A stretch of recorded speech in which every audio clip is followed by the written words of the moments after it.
In the digital age of the late 1990s, there existed an unassuming retro game titled Dark Corners, known to only a few enthusiasts on obscure internet forums. Players would assume the role of a small character navigating an eerie labyrinth of pixelated corridors. One evening, Ethan, a young but seasoned retro gamer, stumbled upon the game on a now-defunct website. Curiosity piqued, he downloaded it. As the game installed, the cheerful chiptune music turned ominous, but Ethan brushed it off as a quirky design choice. Loading up the game, he was greeted by a strange character with vibrant orange hair and a white face, its oblong eyes locking onto his. The character didn't Z² beta negation beta T come with a backstory or instructions, but it wore a striking blue scarf that Ethan found endearing. The corridor behind it was pixelated and gray, with staircases that seemed to lead to an unknown depth.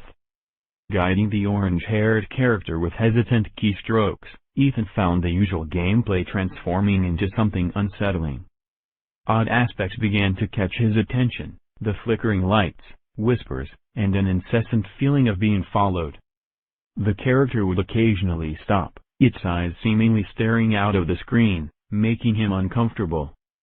Despite these eerie elements, Ethan pressed on. Curiosity and nostalgia kept pulling him deeper. The further he ventured, the darker the tone of the game became. Eventually, Ethan stumbled upon a door unlike the others. It pulsated with a dull, red light, the pixelation oddly detailed. When he pressed the key to open it, the screen went black. Craving answers, Ethan leaned closer as text appeared in jagged, red letters, "Welcome." Suddenly, the screen flashed, and Ethan found himself staring at the orange-haired character. He tried to exit the game, but the character spoke. "Why leave so soon, Ethan?" His heart pounded. He yanked out the power plug, plunging the room into darkness. For the next few nights, Ethan couldn't shake the feeling of being watched. Shadows seemed to stretch longer, whispers grew louder. He confided in a friend, who dismissed his experience as a weird game glitching an overactive imagination. Determined to prove himself wrong, Ethan reinstalled Dark Corners on a fresh desktop. But this time, nothing happened. Just a simple, slightly creepy retro game. Ethan heaved a sigh of relief, convinced it had been a fluke.